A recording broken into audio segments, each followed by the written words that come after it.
வேதாகமத்தில் மத சட்டமும் மரண சட்டமும். வேதாகமத்தில் சில அரசாங்கம் மத கொள்கையை மத சட்டமாகவும் அதற்கு உடன்படாதவர்களை மரண சட்டமும் இயற்றி அழித்ததை நம்மால் பார்க்க முடிகின்றது. சில உதாரணங்களை நான் கூறுகின்றேன். முதலாவது பாபிலோன் அரசாங்கம். இந்த பாபிலோன் அரசாங்கத்தின் ராஜாவாக இருந்தவர் நேபுகாத்நேச்சர்.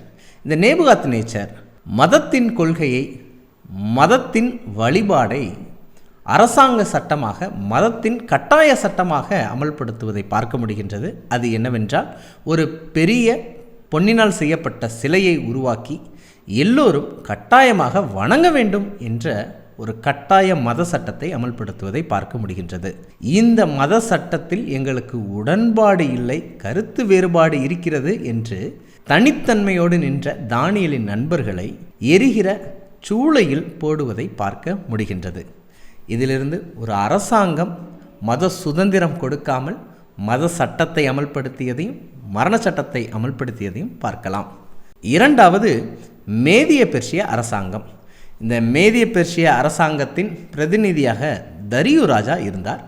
தரியு ராஜாவின் பிரதிநிதியாக இருந்தவர்கள் 30 நாளைக்கு தரியு ராஜா தான் கடவுளை போன்று வணங்க வேண்டும் என்று ஒரு மதத்தின் கொள்கையை மதத்தின் கருத்துக்களை அரசாங்க சட்டமாக அமல்படுத்துகிறார்கள்.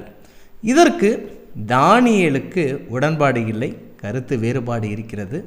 தானியேல் நிராகரித்த போது அவரை உபத்திரவத்திற்கென்று சிங்கக்கெபியில் போடுவதற்கு மரண சட்டம் அமல்படுத்தப்பட்டதையும் பார்க்க முடிகிறது. இதிலே மேதிய பெர்ஷிய அரசாங்கமும் ஒரு கட்டாய மத சட்டத்தை அமல்படுத்துவதையும் அதை நிராகரித்த தானியேலுக்கு மரண சட்டத்தை அமல்படுத்துவதை பார்க்க முடியுது. சரித்திரத்திலையும் ரோம அரசாங்கத்திலும் கூட ஒரு மதத்தின் கொள்கையை மதத்தின் கருத்துக்களை அரசாங்க சட்டமாக அமல்படுத்துகிறார்கள். அதற்கு உடன்பாடு இல்லை, கருத்து வேறுபாடு இருக்கிறது என்று யாரேனும் தெரிவித்தால் கட்டையில் கட்டி உயிரோடு எரித்து விடக்கூடிய சரித்திர நிகழ்வு நடந்திருக்கிறது. இதிலிருந்து நாம் கற்றுக்கொள்ளக்கூடிய பாடம் என்னவென்றால், எந்த ஒரு அரசாங்கமும் மதத்தின் கொள்கைகளை மதத்தின் கோட்பாடுகளை கட்டாய சட்டமாக மத சட்டமாக அமல்படுத்தக்கூடாது. அப்படி ஒருவேளை அமல்படுத்தினால் மத சுதந்திரம் பறிபோகும், அதில் உடன்பாடு இல்லாதவர்களுக்கு உபத்திரவம் உண்டாகும் என்பதை நாம் புரிந்து கொள்ளலாம். அப்படிப்பட்ட உபத்திரவம் வரும் என்று தீர்க்க தரிசனமாக வேதாகமம் பதிவு செய்து வைத்திருக்கிறது.